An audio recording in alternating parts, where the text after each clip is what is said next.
എല്ലാവർക്കും നമ്മുടെ ചാനലിലെ പുതിയൊരു വീഡിയോയിലേക്ക് സ്വാഗതം. നമുക്കപ്പോൾ വീഡിയോയിലോട്ട് പോകാം. ഇന്നൊരു ചിക്കൻ കറിയുടെ വീഡിയോ ആയിട്ടാണ് ഞാൻ വന്നിരിക്കുന്നത്. അപ്പോൾ നമുക്കതിനായിട്ട് ചിക്കൻ നന്നായി കഴുകി വൃത്തിയാക്കി എടുക്കാം. ഇത് ഏകദേശം ഒരു 2-2.5 കിലോളം വരും ഈ ചിക്കൻ. അപ്പോൾ നമുക്ക് നന്നായി കഴുകി എടുത്തതിന് ശേഷം നമുക്കിതിലേക്ക് കുറച്ച് ഉപ്പും മഞ്ഞൾപ്പൊടിയും ചേർത്ത് നന്നായിട്ടൊന്ന് മിക്സ് ചെയ്ത് മാറ്റി വയ്ക്കണം. ഉപ്പും മഞ്ഞൾപ്പൊടിയും മാത്രമല്ല, കുറച്ച് നാരങ്ങ നീരും കൂടെ ചേർത്ത് നന്നായി മിക്സ് ചെയ്തതിന് ശേഷം നമുക്കിതൊന്ന് ഒരു അരമണിക്കൂർ അല്ലെങ്കിൽ 1 മണിക്കൂർ, കുറഞ്ഞത് ഒരു അരമണിക്കൂറെങ്കിലും വേണം. നമുക്കിതൊന്ന് അരമണിക്കൂർ നമുക്ക് റെസ്റ്റ് ചെയ്യാനായിട്ട് മാറ്റി വയ്ക്കാം. നാരങ്ങ നീരിന് പകരം നമുക്ക് വേണമെങ്കിൽ തൈര് ചേർക്കാം. തൈര് ചേർത്ത് നന്നായി മിക്സ് ചെയ്ത് മാറ്റി വെച്ചാൽ മതി. അപ്പോൾ ഞാൻ ഇന്നിവിടെ നാരങ്ങ നീരാണ് എടുത്തിരിക്കുന്നത്. അപ്പോൾ നമുക്കിത് മാറ്റി വയ്ക്കാം. ഇനി ഇതിലേക്ക് ആവശ്യമായിട്ടുള്ള സാധനങ്ങൾ എന്തൊക്കെയാണെന്ന് നോക്കാം.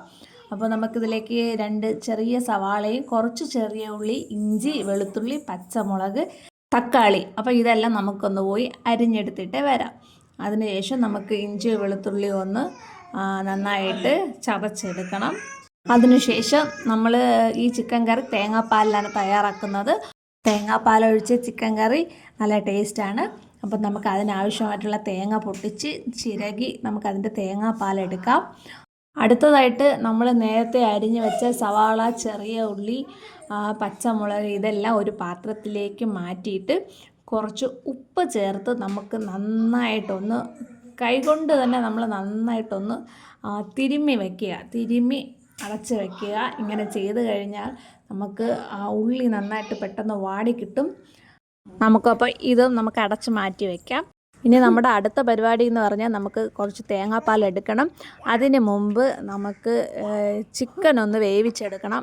അപ്പോൾ ചിക്കൻ കുക്കറിൽ നേരത്തെ നമ്മൾ ഉപ്പും മഞ്ഞൾപ്പൊടിയും നാരങ്ങ നീരും ചേർത്ത് ഒരു അരമണിക്കൂർ നമ്മളിത് നേരത്തെ മിക്സ് ചെയ്ത് വച്ചിരുന്നു.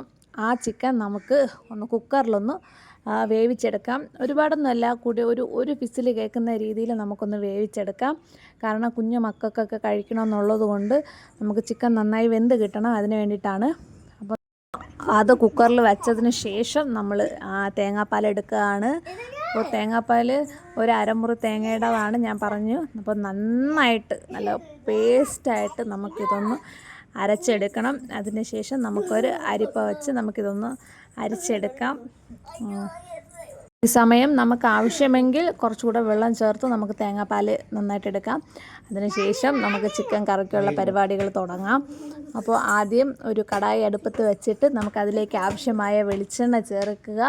അതിനുശേഷം നമ്മൾ പട്ട, ഗ്രാമ്പു, തക്കോലം ഇവ ചേർത്തൊന്ന് പൊട്ടിച്ചെടുത്തതിന് ശേഷം നമ്മൾ നേരത്തെ ഉപ്പ് ചേർത്ത് മിക്സ് ചെയ്ത് വച്ചിരുന്ന ചെറിയ ഉള്ളി, സവാളയും പച്ചമുളകും ചേർത്ത് നന്നായിട്ടൊന്ന് വഴറ്റുക.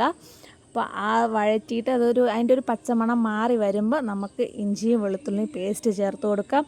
അതിനുശേഷം നമുക്ക് ഒരു തണ്ട് കറിവേപ്പില നമുക്കിതിലേക്ക് ചേർക്കാം. ഇത്രയും ചേർത്ത് കഴിഞ്ഞതിന് ശേഷം നമുക്കിതൊരു ലോ ടു മീഡിയം ഫ്ലെയിമിൽ നമുക്കിതൊന്ന് നന്നായിട്ട് വഴറ്റിയെടുക്കാം. ഒരു ഗോൾഡൻ നിറം ആകുന്ന രീതിയിൽ നമുക്ക് നന്നായിട്ടൊന്ന് വഴറ്റിയെടുക്കാം. നേരത്തെ നമ്മൾ കുക്കറിൽ ചിക്കൻ വേവിക്കാൻ വച്ചിരുന്നു. അത് ഏകദേശം ഒരു വിസിൽ കേട്ടാൽ തന്നെ മതിയാകും. ഇനി നമുക്ക് നമ്മുടെ ആ ഉള്ളിയുടെ ഒരു നിറമൊക്കെ ഒന്ന് മാറി വന്നിട്ടുണ്ട്. ഇനി നമുക്കതിലേക്ക് ആവശ്യമായ മുളക് പൊടി ചേർത്ത് കൊടുക്കാം. കാശ്മീരി മുളക് പൊടി എടുക്കണം എന്നുള്ളവർക്ക് കാശ്മീരി മുളക് പൊടി എടുക്കാം. ഞാനിവിടെ സാധാ മുളക് പൊടിയാണ് ഉപയോഗിച്ചിരിക്കുന്നത്. അതിനുശേഷം നമുക്കതിലേക്ക് തക്കാളി ചേർത്ത് കൊടുക്കാം. തക്കാളി ചേർത്തതിന് ശേഷം നമുക്കതിലേക്ക് കുറച്ച് തേങ്ങാപ്പാലൊഴിച്ച് നമുക്ക് ഈ തക്കാളി ഒന്ന് വേവിച്ചെടുക്കാം. അപ്പോൾ നിങ്ങൾക്ക് വീഡിയോ കണ്ടാൽ തന്നെ മനസ്സിലാകും നമ്മുടെ ഗ്രേവി നന്നായിട്ടൊന്ന് കുറുകി വന്നിട്ടുണ്ട്. ഇനി നമുക്കിതിലേക്ക് നേരത്തെ വേവിച്ച് വെച്ച് ചിക്കൻ ചേർത്ത് കൊടുക്കാം. ചിക്കൻ ചേർത്ത് നന്നായിട്ട് നമുക്കിതൊന്ന് മിക്സ് ചെയ്ത് കൊടുക്കാം. അതിനുശേഷം നമുക്കിതിലേക്ക് കുറച്ച് മല്ലിപ്പൊടിയും നമ്മുടെ ഗരം മസാലയും കുരുമുളകും ചേർത്ത് കൊടുക്കാം. ഞാനിതിൽ ചിക്കൻ വേവിച്ച വെള്ളം കൂടി ചേർത്തിരുന്നു. അപ്പോൾ ആ വെള്ളം ഒന്ന് വറ്റി വന്നതിന് ശേഷമാണ് ഞാനിതിലേക്ക് തേങ്ങാപ്പാൽ ചേർത്ത് കൊടുത്തത്. അപ്പോൾ നമുക്ക് ചിക്കൻ കറിയായിട്ട് വേണമെങ്കിൽ നമുക്ക് അങ്ങനെ എടുക്കാം, ചാറോടുകൂടി നമുക്ക് എടുക്കാം. അതല്ല ചിക്കൻ റോസ്റ്റായിട്ട് വേണമെങ്കിൽ നമുക്കിതൊന്ന് വറ്റിച്ചെടുക്കുമ്പോൾ തന്നെ നമുക്കത് ചിക്കൻ റോസ്റ്റായിട്ട് നമുക്ക് കിട്ടും. അപ്പോൾ ലാസ്റ്റ് ഇതിലേക്ക് വീണ്ടും ഒരു തണ്ട് കറിവേപ്പില ഇട്ട് നന്നായിട്ട് അടച്ച് വെച്ച് ഒരു 5 മിനിറ്റ് ലോ ഫ്ലെയിമിലിട്ട് ഒന്ന് തിളപ്പിച്ചെടുക്കുക. അപ്പോൾ നമ്മുടെ ചിക്കൻ കറി ഇവിടെ റെഡി ആയിട്ടുണ്ട്. അപ്പോൾ തീർച്ചയായിട്ടും എല്ലാവരും ട്രൈ ചെയ്ത് നോക്കണം. വീഡിയോ ഇഷ്ടപ്പെട്ടാൽ സപ്പോർട്ട് ചെയ്യുക. പുതിയൊരു വീഡിയോ ആയിട്ട് വീണ്ടും കാണാം.